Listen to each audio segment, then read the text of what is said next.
This is my biggest regret. You do kind of blend in.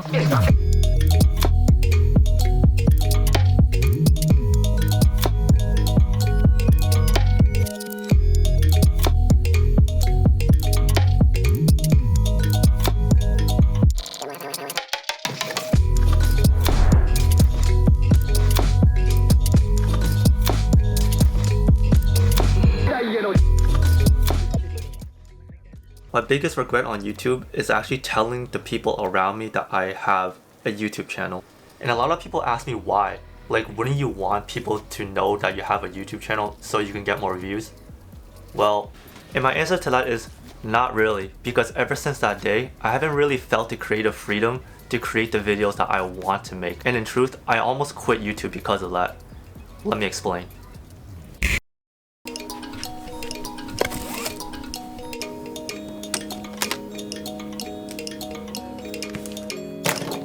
I originally started this channel to document my life through cinematic storytelling and to share my experience of transitioning from postgrad into the corporate world. And for those who are new here, I'm currently working as a pharmacist in a retail setting that is heavily driven by metrics and really overbearing higher ups. But in truth, I never really saw myself in this corporate world anyways ever since I was a kid. I have always been a creator and I have always made videos here on YouTube anyways, but my friends and family have always told me that this is the most stable and safe path to go on. Yes, it's stable, but to be honest, the longer that I stay in this corporate world, the more that I feel like I'm starting to lose myself. I feel like I'm starting to lose my ambitions and my creative edge on this platform as well. And I also feel like I just have a story to tell and to share. So I had this thought, I can't be the only person in this world that feels this way, right? So I started making videos that interest me, or videos that I wish I had. And I was having a lot of fun during this whole entire process.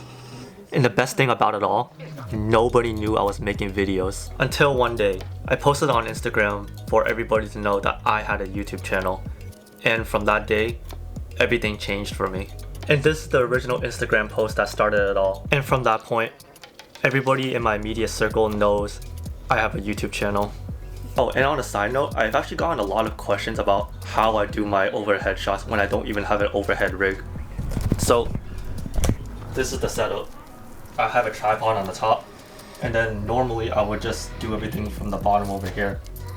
And it's like honestly the most ghetto thing in the world because I have to move everything here onto this desk. And if this light falls, this whole entire setup is cooked. And then I will place my camera right here on this clip right here. So then at the end, the whole rig looks a little bit something like this. Yeah, we gotta work with what we got.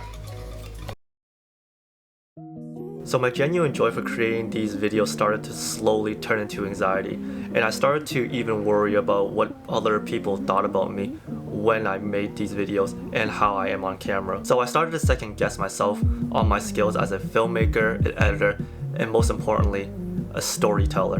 And at some point, I started to put all this unnecessary pressure on myself to try to make the videos look a certain way, to try to meet the standards of those people who I knew that were watching my videos, instead of trying to make work that I was proud of putting out, because I was afraid of being called cringe. And I gave this a lot of thought. And the thing is, when you first try to start something new or try to learn a new skill, you're gonna be pretty bad at it. Or as these days people call it, you're gonna be really cringe at it. But the most harmful thing that came out of all of this is that I was no longer proud of the work that I was putting out. And when people walked up to me and asked me if I did YouTube or if I have a YouTube channel, I would try to downplay all my videos, saying that I don't really take it serious and that is nothing crazy. Or if people ask me if I wanted to take YouTube serious, I would say no. And in a way, that was pretty much just lying to myself, because in reality, this is something that I want to do, and this is something that I do take pretty seriously, and I do see myself making videos for a very, very long time. And lying to myself like this really ruined my self-esteem as a small creator here on YouTube who is trying to grow a channel and find a community. Instead, the videos went from I'm really proud of my work that I put out to are my friends gonna think this video is cringe? Because the thing is, when you make content about your life and about your own thoughts and opinions, there's always gonna be that little personal touch to every single video that you put out. So when people talk about it or criticize it, all those critiques and opinions of others is going to affect you on a little bit of a personal level, no matter what. So at the end of the day, I had two choices to choose from.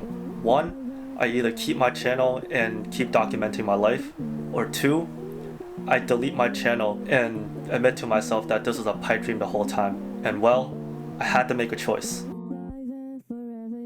It's about 2 a.m. right now, and I had to give this a lot of thought because honestly, this really was a real choice that I had to make, and I think it's time to just own it. So yes, I do have a YouTube channel and I do make content, because no lie, every single day that I let what people think stray me away from making content, I can literally feel myself being more and more miserable. And the more I think about it, there's nothing wrong with making content and trying to get good at something that I'm passionate about and want to do. It took a very long time for me to think about, and I had many talks with creators who are also from my city that I reached out to talk about this situation that I am in. And a common thing that they all told me is that if they let other people's opinions stop them from making content, they wouldn't be where they are today.